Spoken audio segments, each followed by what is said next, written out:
You're listening to Inside Lebo, a podcast giving you an inside look at Mount Lebanon, Pennsylvania, produced by Mount Lebanon's Public Information Office. Hello and welcome to Inside Lebo. I'm your host, Assistant Municipal Manager and Municipal Planner, Ian McMeans.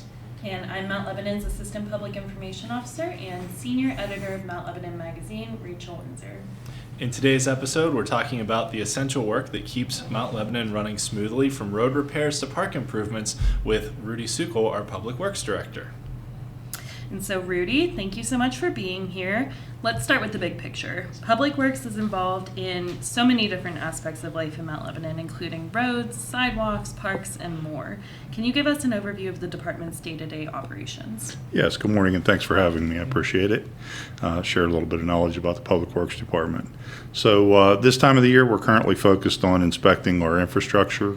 We're actually cleaning and inspecting all the catch basins and storm inlets throughout our system. There's over 3,500 of those.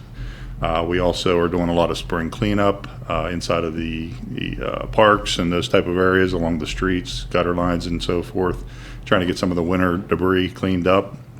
We're also transitioning all of our equipment from the winter operations into the summer and spring and summer operations. So every truck and piece of equipment that we use for snow fighting in the wintertime has to be cleaned, inspected, serviced, and reconfigured to do the summertime things that we do when we haul mulch and soils and those type of things. So a lot of it has to do this time of the year with cleanup and inspection of things coming out of the winter months. And we do have, for those interested, a few previous episodes of Inside Lebo on some of those fall and winter maintenance routines that the Public Works Department goes through, from leaf collection to snow removal. But now that we're moving out of that, I think this absolutely is a good time to start talking about what the crew does in the summertime. And you mentioned getting ready for spring cleanings, both of the parks, of the streets. Now that asphalt's going to be available again, we'll be able to patch some of those pesky potholes and a lot of that other work as well. So one of the other big picture things that the municipality has done in the last few years is adopted a parks master plan. So the public works crews, people may not know this, not only take care of the streets, the sewers, the inlets, all that within the roadway, as well as the street trees, but also are very involved with maintenance of all of our parks around town too. So can you talk a little bit about what people may see coming up here in the parks that may be new and exciting this year? Sure. So we've actually just started installing new playground surfaces, the fall surfaces under the play equipment at Williamsburg and Highland Terrace Parks up off of Sunridge. Our in-house crews are currently excavating all the old wood chips out, and we're preparing the base, a stone base, for the new playground surface, which will be carpeted. It'll be a lot easier to maintain. We get a lot of washouts when we get heavy rains, even smaller rains over at Williamsburg, and the wood chips, we just keep putting them in, and then you have to increase and add some every year, so we shouldn't have to do that. And the warranty on this new material is about 10 to 12 years for the material that we're going to have contractually installed after we prep the sites. We're also installing 6 new water filling stations, one at Williamsburg, as I mentioned, main park by the basketball courts and playground area, also Middlefield backstop area and near the batting cages, and in Bird Park at the soccer field. Last year we installed one at Clearview Commons, and it was kind of a big hit over there, so everybody was asking if we can install some more. So we were able to budget for 6 more, and our folks in-house will be installing those. You'll also see a bunch of new ID signs going up. That was part of the Parks Master Plan. They've been designed by Kalana, sign designer, and we actually have had them manufactured, and we have them in possession now, so we are starting to put them up. I know the one at Bird Park, John Dr. Field, has gone up. There's one down near the ball fields, Wildcat Field and so forth, down on Cedar Boulevard, so a bunch of those are going up. Nice. We also we'll be completing our final bleacher replacement this year. Now all of our bleachers will have the fall protection on the back. We've been trying to get that done for several years now, and finally funding was appropriated, and we're working on that. And the final phase of the upgrades at Meadowcroft Park, we're actually going out to bid here in the next couple weeks. The final phase, phase 3, is the renovation of the basketball court area. So the basketball court will completely get redone, new lighting, new surfaces, new hoops, and surrounding areas. And I know the pickleball courts over there at Meadowcroft have been very popular. Big hit. Yeah, there's always people over there playing pickleball. And when you drive through, there's usually people waiting to get on the courts. So yeah, that's been a big hit. Quick follow-up on the play surfaces at Williamsburg and Highland Terrace, too. You mentioned it's carpeted, so is that similar to kind of the turf surface that we put in at Main Park under the little kids' play area there? Yes, and those surfaces have to meet certain standards for resilience and so forth. If a young child would fall, any child would fall, they have to have a certain bounce, I'll call it, so they don't. It reduces the possibility of injuries. Same thing that we installed at Main Park under the play equipment and Church Place Park last year.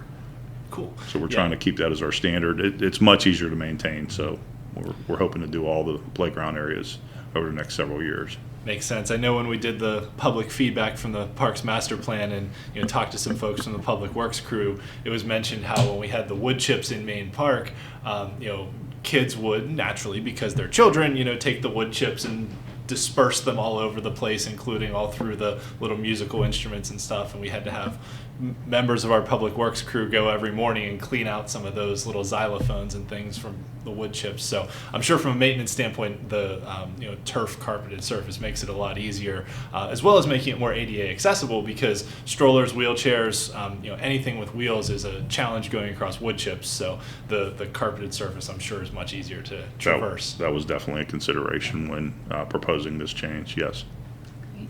So speaking of accessibility improvements, the new pedestrian signals have been a big step towards improving safety in Uptown. What can you tell us about that project? They're considered APS, accessible pedestrian signals. They're basically the crosswalk buttons throughout the business district. They're not installed yet. We do have 2 intersections with them installed. Bar Hill in Washington and Cochran and Cedar was installed a couple years ago. Basically what they do is they emit a beep, so visually impaired people can find them more easily.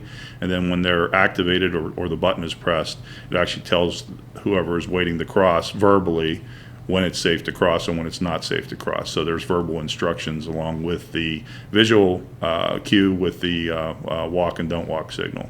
So it's really an improvement primarily for visually impaired folks. Mm-hmm.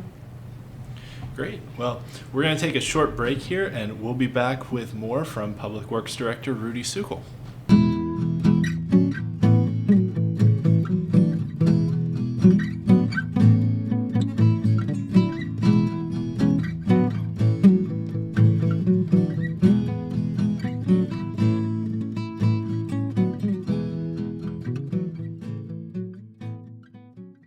Welcome back to Inside Lebo. We're here today with Public Works Director Rudy Sukal talking about the wide range of services that the Public Works Department provides, from road repairs to park upgrades. So in the second half of the show, we're going to talk a little bit more about some other aspects of what the department does as far as recycling events and street trees, which I know is a very common topic coming up here as things start to grow and people do household cleaning and all that into the springtime. So let's talk about recycling. Mount Lebanon residents recycled 315 tons of electronic devices last year and collected more than 13 tons of hazardous waste. Why do you think participation has been increasing? I think it's basically, we do provide quite a few events compared to the other communities in our area. So it's probably not all Mount Lebanon residents. We probably got a few people sneaking in under the ropes as well. But I think it's just that we provide a lot of these events, and it gives multiple opportunities for folks to come in and recycle their materials. And people in Mount Lebanon care about recycling too. They don't want to throw these things into the landfill. They want to make sure that they are either reused or recycled properly, so they're not a threat to the environment. Definitely, and especially with electronic devices and things like that nowadays that aren't made as well as they used to be. They're a lot lighter, but they're break down a lot more. That when a motherboard goes on a television or something like that, you kind of just have to get rid of it. It's not as easy to be repaired. So these recycling events are starting back up in April. So what should residents know about the different types of events we have and how they can participate in them? Well, the main thing is to check the municipal calendar that was sent out at the beginning of the year. Everything's labeled on the calendar, so it's pretty organized. We try to keep consistent with the events when they're held, so that if it's the second Saturday of the month, we try to maintain that throughout the year. But if you check the municipal calendar or go to the municipal website and look at the calendar there, all of these events are labeled there. Yard waste collection, the curbside yard waste collections will start next month, and most of our events will start next month in April. That's typically when we transition from winter. We hope that there's no more snow, although I've seen snow in April, but we're hoping that that's over for the rest of the year, and the flowers start blooming, and we can put that stuff away. But you have to sign up for the curbside yard waste collection. You can either do that by calling our main office. Our secretary handles those calls, or go onto the website and go onto My Lebo, and you can sign up there and 24/7. However, we do not start accepting those until the week of each recycling event. We just don't want to get ahead of ourselves. We want to make sure that everybody at once recycle, because what we do is we use that as a routing list. We put that together at the end of the day on Thursday in preparation for the Saturday collections. And we don't want our fellows running around the different homes just, somebody thought they might need the service. We want to minimize the extra travel time and use of fuel and those type of things, and the time, because our folks are out there doing this on overtime as well. So we try to do it. We've done it that way and been successful over the last so many years. So that's one thing that you must do. We also have a monthly paper shredding and electronic device collection drop off every month. That's April through September. Those are 4-hour events from 10 a.m. to 2 p.m. And we also, backed by popular demand, the household hazardous waste events. We have 3 of those scheduled. We started with 1 several years ago. We upped it to 2, and now we're up to 3. We had 3 last year as well. Our waste contractor, or garbage contractor, handles that for us, Noble Environmental. They actually handle it from beginning to end. You definitely have to reserve a spot for that. There's a fee involved. The fee schedule is when you set your reservation. You can see the fees that are involved. But anything from lawn chemicals to old gasoline to things of that nature, you can dispose of at these events. If you have any questions, call them first. But again, I want to emphasize that they take reservations so that they can spread everyone out. So not everyone shows up at once. And it's throughout the day, there's a lot less traffic, and we don't have to worry about traffic jams. And all these events are at the Public Works facility down on Cedar Boulevard at the intersection of Lindendale and Cedar. Nice big area down there with a big parking lot after a renovation, so there's a lot of room to maneuver there, and it seems to be a good place to hold these events. Great. And so let's talk about something else that residents may be aware of, but if not, it's a very convenient tool for them to know about. It's called My Lebo, and for those who aren't familiar, it's an online portal where residents can sign up for Lebo alerts, emergency alerts, find parking information, pay real estate taxes and other fees, apply for block parties, submit service requests, and much more. How does it help with things like trash pickup and streetlight repairs? It's a big bonus because folks can do that 24/7. So you can put in, we're here from 8:30 to 5 p.m. Answering phones. Typically, someone's always at the phone to take a message. But if your trash is missed, and we have it set up so that it creates work orders whenever it's populated within the My Lebo system. We have forwarders built into our emails, so the trash hauler is notified immediately once we accept that request. So it just makes it easier for us to organize the work and to function on the backside of that and make sure that things are not missed, because it creates work orders and lists within the database.